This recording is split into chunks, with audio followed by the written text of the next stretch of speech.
Hello, my name is James Simpson, and I'm a PhD student at Macquarie University in Sydney, and I will be presenting my provocation from the ACM's Conversational User Interface Conference 2020, entitled, Are CUIs Just GUIs with Speech Bubbles? So to answer the question, are conversational user interfaces the same as graphical user interfaces with speech bubbles? It really depends on who you ask. Certainly if you ask Apple, they will tell you it's true. One need only compare the native weather app on the iPhone to how Siri responds to weather-related requests to see that in action. However, today I will try and make the argument here that they really aren't the same, and as a consequence we must challenge the fundamental principles we have used in the past to evaluate the user experience, which so far has largely been based on graphical user interfaces. So what are the key challenges in evaluating conversational interfaces?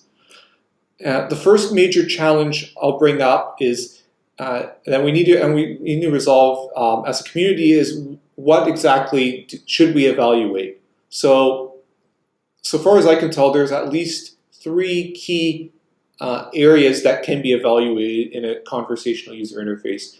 We can evaluate the conversational interface at the component level. So as you may or may not be aware, when you ask Alexa to to tell you the weather, it's actually, even though it feels like a magical process, in reality there's a lot of individual components that are engaged along the way to give you the illusion like you're conversing with the interface. So at the very beginning, you have your speech that you say to your Alexa, and it has to go through speech recognition. It has to take the audio and convert it into text, to transcribe it into text that the machine can reason about.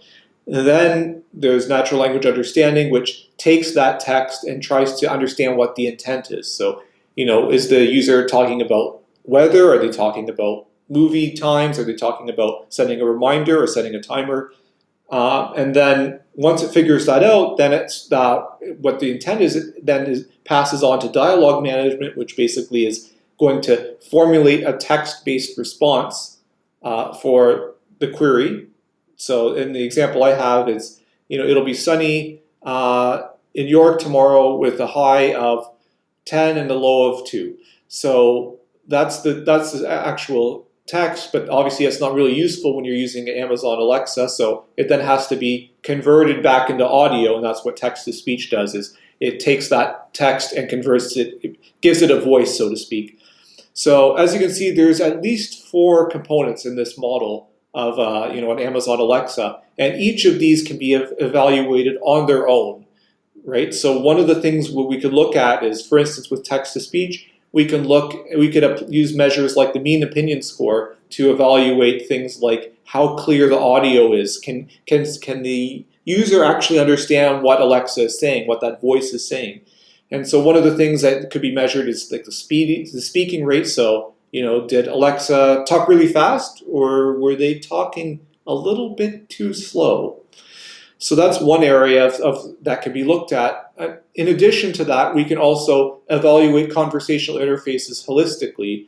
And so there are things like Paradise and SASE, the subjective assessment of speech system interfaces that was developed in the early 2000s that can be used to evaluate the overall experience. And then on top of all of that, we have the conventional measures, the tried and true measures that we've been using for evaluating graphical user interfaces for some time. So that'll be things like time on task, error rates, completion rates.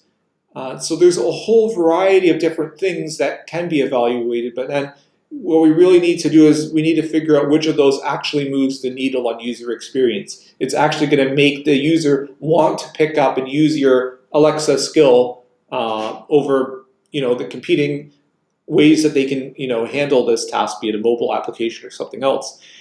And I would make the argument that for the most part, most organizations don't have the resources to evaluate across the whole spectrum of different measures. So we really need to figure out what are those 2 or 3 key measures that really do move the needle for user experience. And the next challenge I want to bring up is the question of ecological validity. So historically, when we've evaluated mobile applications and desktop applications, it's always been done in a sterile usability lab with soundproof equipment, precise recording equipment. Everything was, carefully choreographed and, done to a very high degree of sort of experimental precision. And while that may work well for a desktop application where you're sitting down and you're focused on the task at hand, that may not really work that well for things like Amazon Alexa or Siri, because these products are used in very messy environments, far from the ideal working environments that I've mentioned. They're used at subway stations with trains screeching past the platform, potentially compromising the speech recognition. On the move, where your voice again might be under some strain, where you may not be paying full attention to what you're saying, or you might alter what you're saying in certain social environments, like say at a pub. These challenges weren't, again, present in things like evaluating desktop environments. So one of the things we need to look at is, do we need to have a totally different environment for testing these conversational interfaces that maybe isn't so sterile, but has a higher ecological validity? And the third major issue I bring up is this idea of how we should present the tasks that the user needs to perform, or the participant needs to perform in the user study. So traditionally, whenever we've evaluated a desktop application or website or mobile application, we would have a written description or verbal description of what we want the participant to do. So for instance, if I was testing a financial website, I may say, okay, I want you to find the stock quote for this particular company. And while that may work well for a website where it's not entirely clear what you need to do, for something like Amazon Alexa, it totally defeats the purpose of the user study, because you're basically at that point, all the participant needs to do is copy what you have said and feed it directly into the Alexa.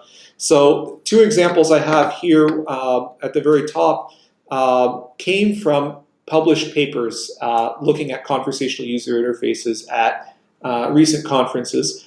And you can see when they were testing Cortana or they were testing Alexa, they literally told the participants what the task was, like playing music. And again, it's very easy for them to pipe that into an Alexa.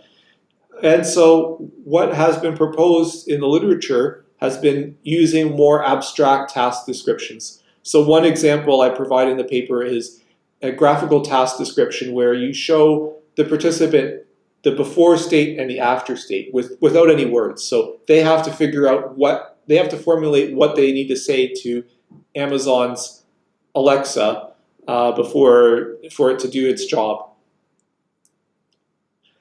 The next challenge I have for the community is to break away from the notion of viewing conversational interfaces in isolation. Users have a variety of devices and ways to interact with these devices today. As noted by famed HCI researcher Bill Buxton, everything is best for something and worst for something else. And so we as a community must identify those instances where conversational interfaces work well, and in what form. In what context and for what tasks would an audio-only conversational interface like an Alexa work well compared to, say, the mobile applications we have available today?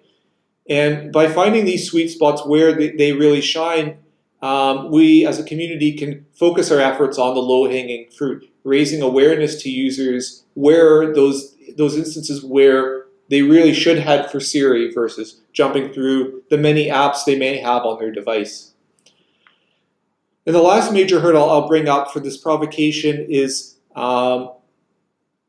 which is for testing conversational user interfaces, is the AI factor. So most conversational interfaces today use sophisticated machine learning models, which allow the system to evolve rapidly based on the thousands of interactions that the conversational interface already had with users. And while that sounds wonderful and opens up a wide opportunity of potential interactions, the AI is not very explainable and can really go off the rails quickly. And an infamous example I point to is Microsoft's Tay chatbot for Twitter, which when Microsoft released it, it had very pedestrian responses to users who interacted with it on Twitter.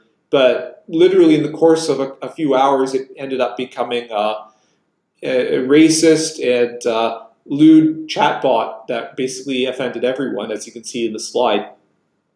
Now, perhaps your conversational interface won't be exposed to such hostile environments, and maybe we could even have filters that prevent these interfaces from mimicking such drastic changes over a short period of time. But how can you be certain that the model you train today will perform the same way as the models that users will be interacting with in the weeks ahead? And so to close, I'll bring up sort of the 5 crucial things that the conversational user interface community must do if we really want these interfaces to take off. And they are, first, to identify the 3 or 4 key measures that drive the user experience of conversational user interfaces, to meet users where they are using these conversational user interfaces to understand their use, to avoid using words when describing tasks to participants, instead sticking to more abstract descriptions of tasks, and also to analyze conversational user interfaces across the spectrum of interaction modes. So not only looking at conversational user interfaces in isolation, but also in the context of the wide choice that users have today for interacting with their technologies. And then lastly, to continuously evaluate your conversational user interfaces, because these AI models can change, and what may have been a very pedestrian chatbot yesterday may be an entirely racist one today. And so with that, feel free to look at the paper. It's been posted on the ACM's digital library, or feel free to contact me via the contacts details below. And with that, thanks for attending my talk.